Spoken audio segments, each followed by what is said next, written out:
Welcome to TSET. This is Eshwar Kumar. ఈ వీడియోలో మనం ఇంటర్నేషనల్ రిలేషన్స్ అంతర్జాతీయ సంబంధాలకు సంబంధించి దానిలో యూనిట్ 2లో ఉన్నటువంటి అంశాలు భారతదేశము మరియు ఏషియన్ కంట్రీస్. సో దీనిలో చాప్టర్ అయినటువంటి ఇండియా అండ్ మంగోలియా గురించి డిస్కస్ చేసుకోబోతూ ఉన్నాం. సో ఇంటర్నేషనల్ రిలేషన్స్లో యూనిట్ 2 వచ్చేసి ఇండియా అండ్ ఏషియన్ కంట్రీస్. దానిలో చాప్టర్ వచ్చేసి India and Mongolia relations. So ఏషియాలో ఉన్నటువంటి ఇంపార్టెంట్ అయినటువంటి countries like United Arab Emirates కానీ, ఇరాన్ కానీ, ఈ విధంగా కంట్రీస్ అన్నీ కూడా మనం డిస్కస్ చేద్దాం ఇక్కడ. రైట్, సో చూద్దాం ఇక్కడ. సో ఇక్కడ ఇండియాకి మంగోలియాకి సంబంధాలు అనేటువంటివి చూసుకున్నట్లయితే ఇక్కడ సో రెండు దేశాలకి కూడా సంబంధాలు అనేటువంటివి పాజిటివ్ రిలేషన్స్ అనేటువంటివి కంటిన్యూ అవుతూ ఉన్నాయి. ఇక్కడ కారణం ఏంటి అంటే ఇక్కడ మ్యాప్లో మనకు చూసుకున్నట్లయితే ఇక్కడ మన భారతదేశం ఉంటుంది. భారతదేశం పక్కన చైనా ఉంటుంది. చైనాకి పక్కన మంగోలియా దేశం అనేటువంటిది ఉంటుంది. సో మనకి అంతర్జాతీయ పరంగా కొన్ని సిద్ధాంతాలను మనం పాటిస్తూ ఉంటాం. సో మన పక్కన ఎవరైతే ఉంటారో like enemy is a friend అనేటువంటి సిద్ధాంతాన్ని ఇంటర్నేషనల్ వైడ్గా ఫాలో అవుతూ ఉంటారు. సో శత్రువు యొక్క శత్రువు మిత్రుడు అవుతాడనే అనేటువంటి ఒక సిద్ధాంతం ఏదైతే ఉందో, అంటే లైక్ ఇప్పుడు ఫర్ ఎగ్జాంపుల్గా తీసుకుంటే ఇండియా చైనాకి రిలేషన్స్ అనేటువంటివి పాజిటివ్గా అయితే ఉండవు, జనరల్గా అయితే ఉండవు. ఇక్కడ చైనాకి మంగోలియా దేశానికి ఆ రిలేషన్షిప్స్ అనేటువంటివి అయితే పాజిటివ్గా అయితే లేవు. సో ఇక్కడ చైనాకి మంగోలియాకి ఇష్యూస్ లేవు, లైక్ నెగిటివిటీ ఉంది. ఇండియాకి చైనాకి నెగిటివిటీ ఉంది.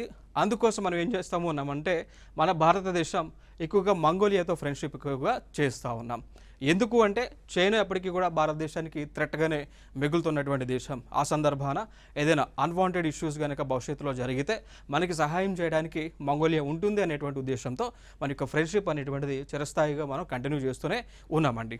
సో మ్యాప్లో చూస్తే మంగోలియా ఇక్కడ ఈ ప్రాంతంలో ఉంటుంది, ఇక్కడ ఇండియా ఇక్కడ ఉంటుంది. సో మంగోలియాకి సరిహద్దు దేశాలుగా మనం చూసుకున్నట్లయితే ఇక్కడ ఉత్తరాన రష్యా ఉంది. నార్థరన్ సైడ్ పైన ఈ ప్రాంతం అంతా కూడా రష్యా ఉంటుంది. కింద ప్రాంతం సౌత్ ప్రాంతం అంటే దక్షిణ ప్రాంతం అంతా కూడా చైనా ఉంటా ఉంది. సో మంగోలియా అనేటువంటి ఒక దేశం రెండు పెద్ద దేశాలకు మధ్య ఉన్నటువంటి దేశం. కిందకు వస్తేనేమో చైనా, పైకి వస్తేనేమో రష్యా అనేటువంటి దేశం ఉండటం జరిగింది. ఇంకొక అంశం ఏంటి అంటే ఈ మంగోలియా అనేటువంటిది ల్యాండ్ లాక్డ్ కంట్రీ అండి. ల్యాండ్ లాక్డ్ కంట్రీ మంగోలియా అనేటువంటిది ఏంటి అంటే ల్యాండ్ లాక్డ్ కంట్రీ. సో సముద్రము లేనటువంటి దేశము, పూర్తిగా ల్యాండ్ లాక్ అయింది. దాన్ని భూ పరివేష్టిత దేశంగా పిలుస్తూ ఉంటాం. ఇంకా దాని తర్వాత ఫర్దర్గా మనం మాట్లాడాల్సి వస్తే రెండు దేశాల మధ్య కూడా కామన్నెస్ అయితే ఉంది. రెండు దేశాల మధ్య కూడా ఈ యొక్క చారిత్రక నేపథ్యం ఉంది, కామన్నెస్ అనేటువంటిది ఉంది. ఏంటి ఆ కామన్నెస్ అంటే బుద్ధిజం అండి. సో భారతదేశంలో ఉన్నటువంటి బుద్ధిజం ఏదైతే ఉందో ఆ బుద్ధిజం అనేటువంటిది మంగోలియా దేశానికి కూడా విస్తరించడం జరిగింది. సో అట్లా రెండు ప్రాంతాల మధ్య బుద్ధిజం అనేటువంటిది ఒక బ్రిడ్జ్ రిలేషన్గా ఉండటం జరిగింది. ఇదొక ఇంపార్టెంట్ ఏరియా ఇక్కడ. ఇక దాని తర్వాత రెండు దేశాల మధ్య దౌత్య సంబంధాలు అనేటువంటివి ఎప్పుడు మొదలైనాయి? రెండు దేశాల మధ్య దౌత్య సంబంధాలు అనేటువంటివి ఎప్పుడు మొదలైనాయి చూసుకుంటే 1955లో అండి. సో 1955 సంవత్సరం నుంచి కూడా ఇండియాకి మంగోలియాకి మధ్య దౌత్య సంబంధాలు అనేటువంటివి కంటిన్యూ అయి ఉన్నాయి. సో దానిలో భాగంగా మనం స్ట్రాటజిక్ పార్ట్నర్షిప్ అగ్రిమెంట్ అనేటువంటిది చేసుకోవడం జరిగింది. సో స్ట్రాటజిక్ పార్ట్నర్షిప్ అగ్రిమెంట్ అనేటువంటిది చేసుకున్నాం. సో దాని తర్వాత ఇంకా ఫర్దర్గా అప్పటి నుంచి కూడా రెండు దేశాలకి ఎకనామిక్ టైస్ అనేటువంటివి ఉన్నాయి, డిప్లొమాటిక్ టైస్ అనేటువంటివి ఉన్నాయి, గూడ్స్ ఎక్స్పోర్ట్స్ ఇంపోర్ట్స్ అనేవి కూడా జరుగుతూ ఉన్నాయి. సో ఇంకొక అంశం, ఇటీవల 2015లో prime minister of India Mongolia దేశానికి విజిట్ చేయడం జరిగింది. సో ఇటీవల కాలంలో మంగోలియా దేశాన్ని విజిట్ చేసినటువంటి ప్రైమ్ మినిస్టర్గా మోడీ గారు ఉన్నారు. ఇది ఒక ఇంపార్టెంట్ అంశం. ఇక దాని తర్వాత ఫర్దర్గా మనం మాట్లాడుకోవాల్సి వస్తే ఈ మంగోలియా దేశం అనేటువంటిది ఈ మంగోలియా దేశం అనేటువంటిది భారతదేశానికి ఎన్నో విధాలుగా ఇంటర్నేషనల్ ప్లాట్ఫామ్స్ పైన సహాయం అనేటువంటిది చేస్తూ ఉంది. సో అవసరమున్న సమయంలో ఈ మంగోలియా దేశం అనేటువంటిది భారతదేశానికి సహాయం అందిస్తూ ఉంది, సపోర్ట్ చేస్తూ ఉంది. ఏ విధంగా సపోర్ట్ చేస్తూ ఉంది అంటే, మన భారతదేశం యునైటెడ్ నేషన్స్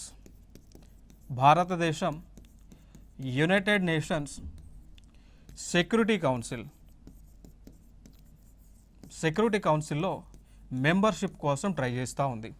భారతదేశం యునైటెడ్ నేషన్స్ సెక్యూరిటీ కౌన్సిల్లో మెంబర్షిప్ కోసం ట్రై చేస్తూ ఉంది. అయితే ఈ మెంబర్షిప్ కోసం ఎప్పుడైతే ట్రై చేస్తూ ఉందో మనకి సపోర్ట్గా మంగోలియా సపోర్ట్ చేస్తూ ఉంది. అంటే భారతదేశం యుఎన్ఎస్సిలో మెంబర్గా ఉండడానికి ఎలిజిబిలిటీ ఉన్నటువంటి దేశం అని చెప్పేసి మంగోలియా కూడా ఆ ఓటింగ్ ప్రాసెస్లో మనకు సపోర్ట్ చేస్తూ ఉంది. ఇంకొక అంశం, ఈ యుఎన్ఎస్సిలో యునైటెడ్ నేషన్స్ సెక్యూరిటీ కౌన్సిల్, దీన్ని అంతర్జాతీయ ఐక్యరాజ్య సమితి భద్రతా మండలి అని చెప్పి పిలుస్తూ ఉంటాం. ఈ భద్రతా మండలిలో ప్రస్తుతము ఉన్నటువంటి దేశాల సంఖ్య ఎంత? 5 అండి. సో 5. సో దీనిలో ఉన్నటువంటి దేశాల సంఖ్య 5. మరి ఏ దేశాలు దీనిలో సభ్యులుగా ఉన్నాయి అంటే, 1 China, 2 France, 3 Russia. So China, France, Russia. దాని తర్వాత యునైటెడ్ కింగ్డమ్, దాని తర్వాత యుఎస్ఏ. సో ఈ 5 దేశాలను ఏమంటాము? పర్మనెంట్ 5, P5 కంట్రీస్ అంటాం. ఈ 5 దేశాలే భద్రతా మండలిలో సభ్యులుగా ఉన్నాయి. ఓకేనా? దీనిలో మెంబర్షిప్ కోసం భారత ప్రభుత్వం ట్రై చేస్తూ ఉంది, మంగోలియా సపోర్ట్ చేస్తూ ఉంది. సో భారత ప్రభుత్వం ఈ కూటమిలోకి ఎంటర్ అవ్వడానికి ట్రై చేస్తూ ఉంటే ఇండియాని అపోజ్ చేస్తున్నటువంటి దేశం చైనా. సో చైనా వ్యతిరేకిస్తూ ఉంది. మిగిలినటువంటి దేశాలు భారతదేశం యొక్క ఉండటానికి సపోర్ట్ చేస్తూ ఉన్నాయి. ఇంకో అంశం ఏంటి అంటే, ఈ చైనాకి యుఎన్ఎస్సిలో మెంబర్షిప్ రావడానికి ప్రధానమైనటువంటి కారణం భారతదేశమే. ఆనాడు యుఎన్ఎస్సిలో మెంబర్షిప్ కోసం ఆ కాలంలో లైక్ 1950స్లో ఈ ఐక్యరాజ్య సమితి ఏర్పాటైంది. 1945లో ఐక్యరాజ్య సమితి అనేటువంటిది ఏర్పాటైంది. 1945లో అక్టోబర్ 24న ఏర్పాటు అవ్వడం జరిగింది. సో ఆ సమయంలో యుఎన్ఎస్సి భద్రతా మండలి అనేటువంటిది ఏర్పాటు చేసుకున్నారు. ఆ ఏర్పాటు చేసుకున్నప్పుడు ఇక గ్లోబల్ లీడర్స్ అనేటువంటి వారు ఇండియాని అడిగారు, మీరు యుఎన్ఎస్సిలో మెంబర్గా ఉండండి అని రిక్వెస్ట్ చేస్తే మన ఇండియన్ గవర్నమెంట్ వద్దు అని చెప్పేసి చైనా వాళ్ళు ఉంటారు, ఏషియా నుంచి రిప్రజెంటేషన్గా చైనా వాళ్ళు ఉంటారని చెప్పేసి అప్పుడు చెప్పారు. సో అప్పుడు చైనాకి మెంబర్షిప్ అయితే రావడం జరిగింది. బట్ ఇండియా ఆ మెంబర్షిప్ని వదులుకుంది. బట్ ఇప్పుడు దీనిలోనే మెంబర్షిప్ కోసం ఇండియన్ గవర్నమెంట్ ట్రై చేస్తూ ఉంటే ఇక్కడ చైనా వాళ్ళు అపోజ్ చేస్తూ ఉన్నారు. సో దీనికి పర్యవసనంగా కూడా మన భారత ప్రభుత్వం చైనాకు సంబంధించి కొన్ని గ్రూప్స్లో లైక్ ఎంటీసీఆర్ గ్రూప్ అంటాం, MTCR missile technology control regime, Australian group, Wassenaar group అండి. సో వీటిల్లోకి చైనాని రాకుండా ఇండియన్ ప్రభుత్వం వ్యూహాత్మక అడుగులను వేస్తూ ఉంది. ఇది ఒక అంశం. ఇక దాని తర్వాత India supported Mongolia in non aligned moment. ఓకేనా? సో భారత ప్రభుత్వం అంటే ఇండియన్ గవర్నమెంట్ ఇండియాతో పాటు మరికొన్ని దేశాలు కలిసి ఈ నాన్ అలైన్డ్ మూమెంట్ అండి అలినో ఉద్యమాన్ని తీసుకొచ్చినాయి. So non aligned movement. So దీనిలో మెంబర్గా ఉండటానికి మంగోలియాకి ఛాన్స్ ఇచ్చింది. ఓకేనా? సో ఇండియన్ గవర్నమెంట్ మంగోలియా దేశానికి మెంబర్గా నాన్ అలైన్ మూమెంట్లో జాయిన్ అవ్వడానికి ఆపర్చునిటీ అనేటువంటిది క్రియేట్ చేశారు. ఇక దాని తర్వాత చూసుకుంటే India is a member whereas Mongolia is an observer state. దేంట్లో అండి? షాంఘై కోఆపరేషన్ ఆర్గనైజేషన్లో. సో షాంఘై కోఆపరేషన్ ఆర్గనైజేషన్ అనేటువంటిది ఏర్పాటు చేశారు. ఇది ఒక అంతర్జాతీయ కూటమి. దీనిలో ఇండియా మెంబర్గా జాయిన్ అయింది. దీనిలోనే మంగోలియా దేశము ప్రస్తుతం అబ్జర్వర్ కంట్రీగా ఉంది. ఈ అంశాన్ని అయితే గుర్తుపెట్టుకోండి. ఇక ఫర్దర్గా మనం చూద్దాం కొన్ని అంశాలు. మరి ఈ షాంఘై కోఆపరేషన్ ఆర్గనైజేషన్ అనేటువంటిది ఏమున్నాయి, ఎట్లా ఏర్పాటైంది అనేటువంటి అంశాలు కొన్ని మనం చూద్దాం ఇక్కడ. సో 1996లో సో 1996లో షాంఘై 5 అనేటువంటిది ఏర్పాటు చేసుకున్నారు. దానిలో 5 దేశాలు ఉన్నాయి. 5 దేశాలు Kazakhstan, China, Kyrgyzstan, Russia, Tajikistan అండి. చూడండి ఇక్కడ ఏ దేశాలు ఉన్నాయి? కజకిస్తాన్,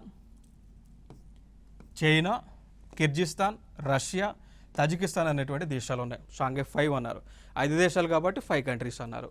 2001లో దీనిలోకే ఉజ్బెకిస్తాన్ అనేటువంటి ఒక దేశం 2001లో 5 దేశాలు కలిపి దానిలోకి ఉజ్బెకిస్తాన్ అనేటువంటి దేశం జాయిన్ అయింది. అయిన తర్వాత ఎన్ని కంట్రీస్ అయినాయండి? అవి ఎన్ని కంట్రీస్ అయినాయి? 6 అయింది. అందుకోసం షాంఘై 5ని కాస్త పేరు మార్చి దాన్ని ఏమన్నామంటే Shanghai cooperation organisation, Shanghai cooperation organisation అని పేరు అయితే మార్చారు. మళ్ళీ 2015లో ఈ షాంఘై కోఆపరేషన్ ఆర్గనైజేషన్లోకి ఇండియా, పాకిస్తాన్ ఫుల్ టైం మెంబర్స్గా జాయిన్ అయినాయి. సో ఇండియా అదేవిధంగా పాకిస్తాన్ ఫుల్ టైం మెంబర్స్గా జాయిన్ అవ్వటం జరిగింది అండి. ఓకే, సో మేజర్గా ఇవన్నీ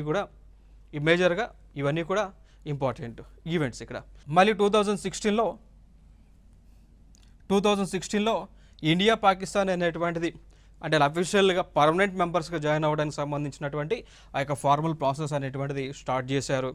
దాని తర్వాత 2017లో అఫీషియల్గా ఆస్థానాలో జరిగినటువంటి మీటింగ్లో ఇండియా, పాకిస్తాన్ అఫీషియల్గా షాంఘై కోఆపరేషన్ ఆర్గనైజేషన్లో పర్మనెంట్ మెంబర్స్గా ఫుల్ టైం మెంబర్స్గా జాయిన్ అవ్వడం జరిగింది అండి. ఓకే, సో దాని తర్వాత మళ్ళీ 2021లో ఇరాన్ అనేటువంటి ఒక దేశం షాంఘై కోఆపరేషన్ ఆర్గనైజేషన్లో మెంబర్గా జాయిన్ అయింది. ఓకే, సో ఇవన్నీ కూడా ప్రస్తుతం ఉన్నటువంటి మెంబర్స్. ఇవన్నీ కూడా వీళ్ళందరూ కూడా మెంబర్స్. అబ్జర్వర్స్ ఏమన్నాం? మంగోలియా ఈజ్ అబ్జర్వర్ స్టేట్ అన్నాం కదా. So Mongolia is a observer. Afghanistan, Belarus observers. Dialogue partners ఉన్నాయి కొన్ని, Armenia, Azerbaijan, Cambodia, Sri Lanka, Turkey, Egypt, Nepal, Qatar, Saudi Arabia ఇట్లాంటివన్నీ కూడా dialogue partner countries. Okay, so దాని తర్వాత ఈ షాంఘై కోఆపరేషన్ ఆర్గనైజేషన్లోనే కొన్ని ఇంటర్నల్ ఆర్గనైజేషన్స్ ఉన్నాయి. షాంఘై కోఆపరేషన్ ఆర్గనైజేషన్ అనేటువంటిది ఒక పెద్ద బాడీ. దాంట్లో ఇంటర్నల్గా ఆర్గనైజేషన్స్ ఉన్నాయి. అవి చూస్తే కనుక council of heads of state అండి. Council of heads of state ఇది ఒక ఆర్గనైజేషన్. సో దీనిలో ఎవరుంటారండి? ఏ దేశాలైతే డెసిషన్ మేకర్స్గా ఉంటాయో, మెయిన్ మెంబర్స్ ఉంటారో వారు దీంట్లో ఉంటారండి. ఓకేనా? సో ఇది మెయిన్గా ఒక డెసిషన్ ప్యానల్గా మనం చెప్పుకోవచ్చు. లైక్ హై డెసిషన్ ప్యానల్ ఇది. దాని తర్వాత Council of heads of government ఉంటుంది. సో దీనిలో the council of heads of government ఉంటుంది. సో దీనిలో సంస్థలో 2వ అత్యున్నత మండలి అంటాం దీన్ని. సో వార్షిక శిఖరాగ్ర సమావేశాలను నిర్వహిస్తుంది. So the council of heads of government ఏం చేస్తూ ఉంది? ఇది ఒక గ్రూప్. వీళ్ళు ఏం చేస్తారు? ప్రతి సంవత్సరం కూడా యాన్యువల్ సమ్మిట్స్. ఇప్పుడు ఫర్ ఎగ్జాంపుల్ 2023లో షాంఘై కోఆపరేషన్ ఆర్గనైజేషన్ యొక్క మీటింగ్ ఎక్కడ జరిగింది? ఇండియాలో జరిగింది. సో దీన్ని కండక్ట్ చేసింది ఎవరు? The council of heads of government అండి. The council of heads of government. Next the council of ministers of foreign affairs ఉంటుంది. The council of national coordinators ఉంటుంది. ఇవన్నీ కూడా ఇంటర్నల్గా ఉన్నటువంటి సంస్థలు. దాని తర్వాత సెక్రటరేట్ ఉంటుంది. సో ఇక్కడ మనం గుర్తుపెట్టుకోవాల్సినటువంటి అంశం ఏంటి అంటే ఈ సెక్రటరేట్ నుంచి ఈ యొక్క అడ్మినిస్ట్రేషన్ అనేటువంటిది నడుస్తూ ఉంది. సో పరిపాలన అనేటువంటిది నడుస్తూ ఉంది. దాని తర్వాత బీజింగ్ కేంద్రంగా ఉన్న ఇది ప్రధాన శాశ్వత కార్యనిర్వహణ సంస్థ. సో షాంఘై కోఆపరేషన్ ఆర్గనైజేషన్లో సెక్రటరేట్ అనేటువంటిది ఉంటుంది. దాని యొక్క హెడ్ క్వార్టర్ ఎక్కడ అంటే బీజింగ్. సో బీజింగ్ ఇక్కడ చైనాలోనే ఉంటుంది. సో బీజింగ్ అనేటువంటిది ఒక మహానగరం చైనా దేశంలో. సో ఇవి దాని తర్వాత ఈ టోటల్ ఆర్గనైజేషన్స్ అన్నిట్లో కంటే ప్రధానమైనటువంటిది మనం గుర్తుపెట్టుకోవాల్సిన అంశము the Regional Anti Terrorist structure rats. ఇదొక ప్రీవియస్ ఇయర్ క్వశ్చన్. ఇదొక PYQ previous year question. So the Regional Anti Terrorist structure rats అంటాం. దీని యొక్క ముఖ్య ఉద్దేశం ఏంటి అంటే ఎవరైతే షాంఘై కోఆపరేషన్ ఆర్గనైజేషన్లో ఉన్నటువంటి దేశాలు ఉంటాయో వారు ఆ దేశాలలో ఉగ్రవాదాన్ని రూపుమాల్పడం, ఉగ్రవాదం టెర్రరిస్ట్ అనేటువంటిది లేకుండా చేయటం, సపరేటిజం అంటాం, వేర్పాటువాదం. ఇప్పుడు ఫర్ ఎగ్జాంపుల్గా తీసుకుంటే లైక్ ఫర్ ఎగ్జాంపుల్గా తీసుకుంటే ఇండియాలో ఆ పంజాబ్ ప్రాంతం ఏదైతే ఉందో దాని మొత్తాన్ని కూడా సపరేట్ చేసి ఖలిస్తాన్ అనేటువంటి ఒక దేశంగా ప్రకటించండి అని ఒక సపరేటిజం మూమెంట్స్ జరుగుతూ ఉన్నాయి. సో అట్లాంటివి లేకుండా ఈ యొక్క గ్రూప్లో, ఈ యొక్క ఆర్గనైజేషన్లో దానికి సంబంధించినటువంటి కార్యక్రమాలన్నీ కూడా చేస్తారు. దాని తర్వాత మెయిన్గా దీని యొక్క ప్రధానమైనటువంటి మనకి లైక్ కార్యాలయం చూసుకుంటే, హెడ్ క్వార్టర్ చూసుకుంటే ఉజ్బెకిస్తాన్లో ఉంటుంది. సో ఉజ్బెకిస్తాన్లో తాష్కండ్ అనేటువంటి ఒక ప్లేస్ ఉంటుంది. ఉజ్బెకిస్తాన్లో తాష్కండ్ అనేటువంటి ఒక ప్లేస్ ఉంటుంది. సో అక్కడ దీని యొక్క హెడ్ క్వార్టర్ ఉంది. సో ఫైనల్గా మీరు గుర్తుపెట్టుకోవాల్సినటువంటి అంశాలు ఏంటి అంటే the Regional Anti Terrorist Structure, దేనిలో అనుబంధంగా ఉన్నటువంటి సంస్థ. Answer Shanghai cooperation Organisation. So దీని యొక్క కార్యక్రమాలు ఏంటి? టెర్రరిజాన్ని, ఎక్స్ట్రీమిజాన్ని, సపరేటిజాన్ని లేకుండా చేస్తుంది. దీని యొక్క హెడ్ క్వార్టర్ ఉజ్బెకిస్తాన్ దేశంలో, ఆ దేశానికి రాజధాని అనేటువంటి తాష్కండ్ నగరంలో ఉంది. ఇది ఒక ఇంపార్టెంట్ ఏరియా. ఇక దాని తర్వాత షాంఘై కోఆపరేషన్ బిజినెస్ కౌన్సిల్ ఉంటుంది.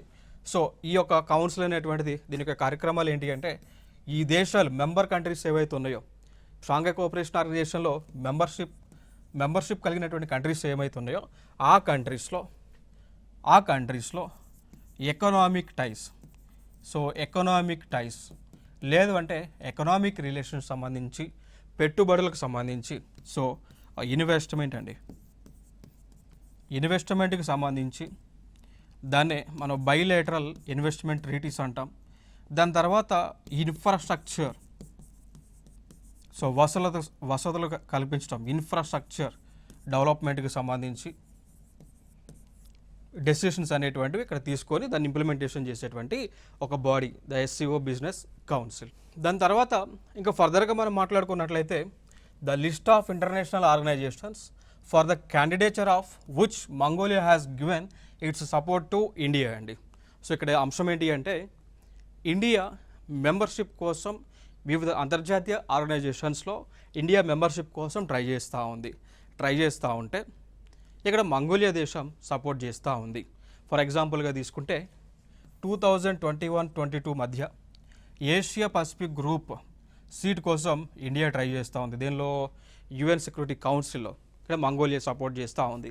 దాని తర్వాత India international tribunal for the law of the సీలో మెంబర్షిప్ కోసం ట్రై చేస్తూ ఉంది. మంగోలియా సపోర్ట్ చేస్తూ ఉంది. Executive board of UNESCO very important. So దీనిలో ఇండియా మెంబర్షిప్ కోసం ట్రై చేస్తూ ఉంది. సో ఇక్కడ ఇండియా మెంబర్షిప్ కోసం ట్రై చేస్తూ ఉంటే మంగోలియా సపోర్ట్ చేస్తూ ఉంది. So very important organisation.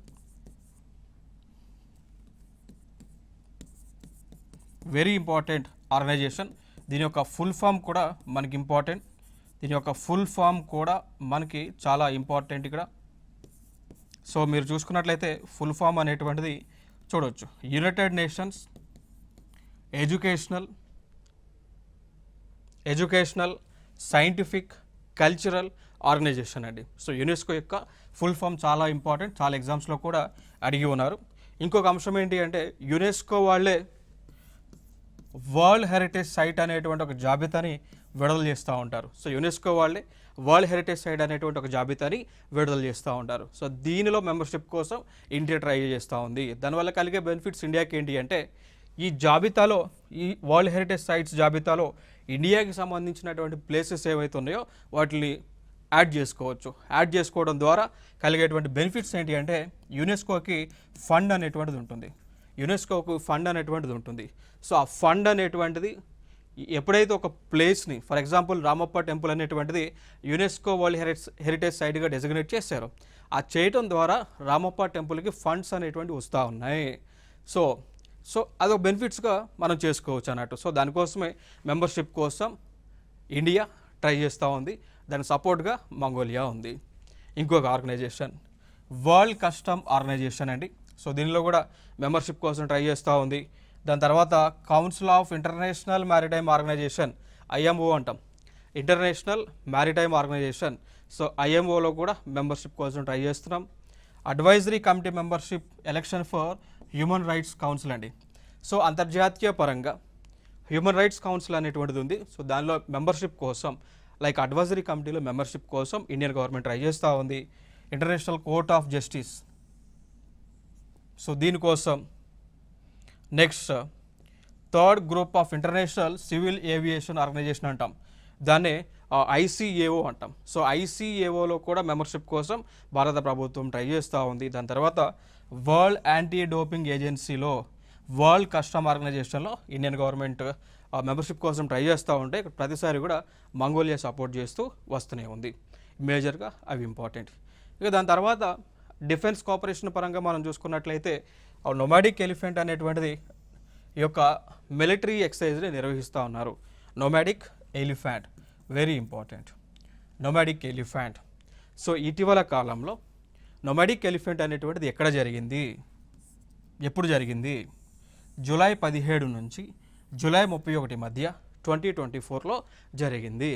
So జరిగినటువంటి ప్లేస్ ఎక్కడో తెలుసా? మంగోలియా దేశంలో ఉలాన్ బాతార్, మంగోలియా దేశంలో ఉలాన్ బాతార్ అనేటువంటి ఒక రాజధాని ఏదైతే ఉంటుందో అక్కడ జరిగింది. క్లియర్ కదా? So very important. Previous year question కూడా. క్వశ్చన్ ఏంటి అంటే ఈ నొమాడిక్ ఎలిఫెంట్ అనేటువంటి ఆ విన్యాసం ఏ రెండు దేశాల మధ్య జరిగింది అనేటువంటిది క్వశ్చన్ గతంలో అడగటం జరిగింది. సో ఇండియా అండ్ మంగోలియా మధ్య జరిగింది. క్లియర్ కదా? సో ఎక్కడ జరిగింది? ఉలాన్ బాతార్లో జరిగింది, మంగోలియా యొక్క రాజధానిలో. ఎప్పుడు? జూలై 17 నుంచి జూలై 31, 2024లో.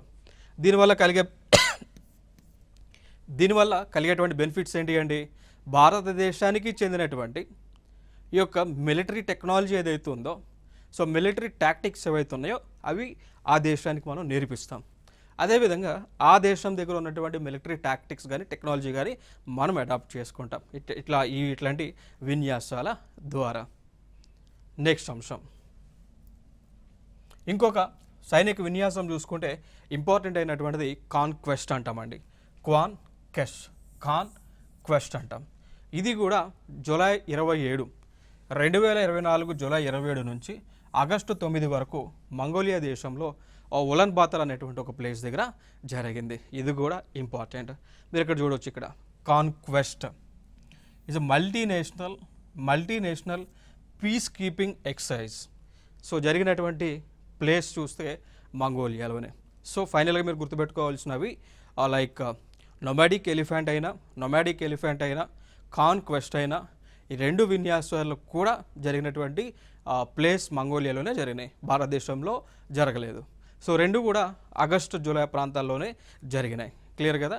సో ఫైనల్గా గుర్తుపెట్టుకోండి అంశాలు రెండు ప్రధానంగా. నొమాడిక్ ఎలిఫెంట్లో ఏ దేశాలు ఉన్నాయి, కాన్క్వెస్ట్లో ఏ దేశాలు ఉన్నాయో గుర్తుపెట్టుకోండి. ఇవన్నీ కూడా మ్యాచ్ ది ఫాలోయింగ్లో అడుగుతూ ఉన్నారు. లైక్ ఇప్పుడు గతంలో కూడా మనం చూస్తున్నాం గ్రూప్ 1 ప్రిలిమ్స్ క్వశ్చన్స్లో మ్యాచ్ ది ఫాలోయింగ్లో అడిగారండి. గతంలో మనం చూస్తున్నాం ఆల్రెడీ కూడా. లైక్ దానిలో అడిగినటువంటివి మ్యాచ్ ది ఫాలోయింగ్లోనే అడిగారు. లైక్ వింబెక్స్ ఏ రెండు దేశాల మధ్య జరిగింది అండి, సింబెక్స్ ఏ దేశాలు పాల్గొన్నాయని, మలాబార్ ఏ దేశాలు పాల్గొన్నాయని అడిగారు, సూర్యకిరణ్ ఏ దేశాలు పాల్గొన్నాయని అడిగారు, యుద్ధాభ్యాస్ ఏ దేశాలు పాల్గొన్నాయో అడిగారు. దాని తర్వాత వజ్రప్రహార్ ఏ దేశాలు పాల్గొన్నాయో అడగటం జరిగింది అండి. రైట్? సో అడగటం జరిగింది. సో ఫర్ ఎగ్జాంపుల్ తీసుకుంటే ఈ వింబెక్స్లో ఇండియా వియత్నాం పాల్గొన్నాయి. సింబెక్స్లో సింగపూర్ పాల్గొంది. సింగపూర్. మలాబార్లో చూసుకుంటే 4 దేశాలు పాల్గొన్నాయి, India, USA, Japan and Australia పాల్గొన్నాయి. సూర్యకిరణ్లో చూసుకుంటే ఇండియా, నేపాల్ పాల్గొన్నాయి. యుద్ధాభ్యాస్లో చూసుకుంటే ఇండియా, యుఎస్ఏ పాల్గొంది, ఇండియా యుఎస్ఏ పాల్గొంది. అండ్ వజ్ర ప్రహార్ చూసుకుంటే ఇండియా యుఎస్ఏ, సో ఈ దేశాలన్నీ కూడా పాల్గొనడం జరిగింది. ఇవన్నీ కూడా మ్యాచ్ ది ఫాలోయింగ్లు అడిగారు. So very important. దీనికి అడిషనల్గా ఆ నొమాడిక్ ఎలిఫెంట్ కూడా అడిగారు. సో దాని తర్వాత కల్చరల్ రిలేషన్స్లో భాగంగా మనం చూసుకున్నట్లయితే ఇక్కడ ఇండియన్ గవర్నమెంట్కి సంబంధించినటువంటి ఒక మినిస్ట్రీ, కేంద్ర సాంస్కృతిక శాఖ. సో మినిస్ట్రీ ఆఫ్ కల్చర్ అంటాం. సో మినిస్ట్రీ ఆఫ్ కల్చర్ వాళ్ళు ఇండియన్ గవర్నమెంట్ చెందినటువంటిది. 2022 సంవత్సరంలో మంగోలియా దేశానికి ఒక కమిట్మెంట్ ఇచ్చారు. ఆ కమిట్మెంట్ ఏంటి అంటే మంగోలియా దేశానికి చెందినటువంటి ఆ దేశంలో ప్రాచీనమైనటువంటి గ్రంథాలు, వాటి పేరే మంగోలియన్ కంజూర్ అంటారు. మీరు ఇక్కడ ఇమేజ్లో మీరు చూడవచ్చు మంగోలియన్ కంజూర్. ఇప్పుడు మన భారతదేశంలో లైక్ ఎపిక్స్, రామాయణ కానీ, మహాభారత కానీ, వేదాలు కానీ, ఉపనిషత్తులు కానీ ఏ విధంగా ఉన్నాయో అట్లా ఆ దేశంలో ఈ కంజూర్ అనేటువంటివి ఉన్నాయి. సో అవి ఎప్పుడు పురాతనమైనటువంటివి. సో వాటిని వెలకతీసి భారత ప్రభుత్వం ఏమన్నది అంటే వాటి మొత్తాన్ని కూడా మీరు మాకు ఇస్తే మేము దాన్ని డిజిటలైజ్ చేస్తాము. ఇప్పుడు మన దగ్గర ఏ విధంగా మనకు ఆన్లైన్ కంటెంట్ దొరుకుతూ ఉందో, వేదాలు కానీ మహాభారతం ఇవన్నీ కూడా డిజిటల్ ఫార్మేట్లో దొరుకుతూ ఉన్నాయో, అదేవిధంగా ఈ గ్రంథాలన్నింటిని కూడా డిజిటల్ ఫార్మేట్లో మార్చి మీకు ఫ్రీగా ఇస్తాము అని ఇండియన్ గవర్నమెంట్ చెప్పడం జరిగింది. క్లియర్ కదా? సో ఇది దానికి సంబంధించిన మిషన్ కూడా ఉంది. అదే నేషనల్ మిషన్ ఫర్ మనుస్క్రిప్ట్స్ అండి. So national mission for manuscripts కింద మంగోలియా దేశానికి చెందినటువంటి కంజూర్ అనేటువంటి గ్రంథాలని డిజిటల్ ఫార్మేట్లోకి ఎన్ని గ్రంథాలు, దాదాపు 108 వాల్యూమ్స్ అండి. 108 వాల్యూమ్స్ని డిజిటల్ ఫార్మేట్లోకి మార్చి వాళ్ళకి ఫ్రీగా మనం ఇస్తాము అని 2022లో వాళ్ళకి చెప్పడం జరిగింది. ఇది ఒక ఇంపార్టెంట్ ఏరియాస్. ఇక్కడ చూడవచ్చు మీరు, ఇక్కడ మంగోలియన్ కంజూర్ గ్రంథాలు ఇవన్నీ కూడా, ఇది వాల్యూమ్ 3 అనమాట. నెక్స్ట్ ఫర్దర్గా ఇవి ఇంపార్టెంట్గా మనకి ఇండియాకి మంగోలియాకి మధ్య ఉన్నటువంటి ఇంపార్టెంట్ అయినటువంటి సంబంధాలు. సో ఇంకా ఫర్దర్గా మనం మాట్లాడుకోవాల్సి వస్తే మరి వీటి వల్ల కలిగేటువంటి బెనిఫిట్స్ ఏంటి, మరి ఈ విధంగా మన భారత ప్రభుత్వం వారికి డిజిటల్ ఫార్మేట్లోకి మార్చి ఇస్తే కలిగేటువంటి బెనిఫిట్స్ ఏముంటాయి చూసుకుంటే, ఒకటి, ఆ గ్రంథాలలో ఏమైనా కానీ భారతదేశానికి చెందినటువంటి హిస్టరీ తాగి ఉండే, సో ఆ గ్రంథాలలో భారతదేశానికి చెందినటువంటి ఏదైనా కానీ ఎవిడెన్సెస్ దొరికితే అవి మనం యూస్ చేసుకోవచ్చు, మన హిస్టరీని డెవలప్ చేసుకోవచ్చు, మన హిస్టరీని మాడిఫై చేసుకోవచ్చు. ఇప్పుడు ఫర్ ఎగ్జాంపుల్ మనం మాట్లాడుకోవాల్సి వస్తే, గతంలో మన భారతదేశానికి చైనాకి చెందినటువంటి ట్రావెలర్స్ ఎవరైతే ఉన్నారో, మన భారతదేశానికి చైనాకి చెందినటువంటి ట్రావెలర్స్ లైక్ చాలామంది ఉన్నారు. సో 3-4 మెంబర్స్ ఉన్నారు. లైక్ హూన్సాన్ అని చెప్పేసి. సో వీళ్ళందరూ కూడా చైనా నుంచి భారతదేశానికి ట్రావెలింగ్ పర్పస్ వచ్చి భారతదేశంలో ఉన్నటువంటి అంశాలన్నీ కూడా వాళ్ళు అర్థం చేసుకొని బుక్స్ రూపంలో రాయటం జరిగింది. ఆ బుక్స్ మనకి ఇక్కడ చైనా దేశంలో దొరికినాయి. సో దొరికితే ఆ బుక్స్ ఆధారంగా మనం అర్థం చేసుకున్నాం, పలానా పీరియడ్లో పలానా సంఘటనలు జరిగినాయి, పలానా వారు మన ప్రాంతాన్ని పరిపాలించారు, పలానా టైంలో ఈ విధంగా భారతదేశంలో అడ్మినిస్ట్రేషన్ అనేటువంటిది ఉంది అని చెప్పేసి మనం వాళ్ళు రాసినటువంటి బుక్స్ ద్వారా మన హిస్టరీని మనం తెలుసుకోగలిగినాం. సో అదే కోవలో ఈ మంగోలియాలో ఉన్నటువంటి కంజూర్స్ని కనుక మనం చదివితే అక్కడ కూడా మన భారతదేశం యొక్క మూలాలు ఏ విధంగా ఉంది, ఎందుకంటే మంగోలియాకి భారతదేశానికి రిలీజియన్ పరంగా, కల్చర్ పరంగా టైస్ అయితే ఉన్నాయి. సో దాని ప్రకారం కూడా మనకు సంబంధించిన అంశాలు ఆ దేశంలో ఉండొచ్చేమో, ఉంటే ఒకవేళ అవి మనం తెలుసుకొని మన భారతదేశంలో వాటి మొత్తాన్ని కూడా మనం ఉపయోగించుకోవడానికి పాసిబిలిటీ అనేటువంటిది ఉంటుంది అనేటువంటి ఒక ఉద్దేశం. సో అదొక బెనిఫిట్గా మనం చెప్పుకోవచ్చు. రెండో బెనిఫిట్ ఏంటి అంటే కల్చరల్ బెనిఫిట్స్ అన్నట్టు. సో మనం వాళ్ళకి మన దగ్గర ఉన్నటువంటి టెక్నాలజీ ద్వారా వాళ్ళకి ఉపయోగపడితే రేపొద్దున మనకి అవసరమైనప్పుడు వారు మనకి ఉపయోగపడుతూ ఉంటారు. లైక్ విన్ విన్ సిచ్యువేషన్స్ అన్నట్టు. సో అట్లా ఇవన్నీ కూడా బెనిఫిట్స్గా మనం చెప్పుకోవచ్చు. ఇవి ఇండియాకి మంగోలియాకి మధ్య ఉన్నటువంటి సంబంధాలు. సరికొత్త అంశాలతో మీ ముందుకు రావడం జరుగుతుంది. This is Eshwar.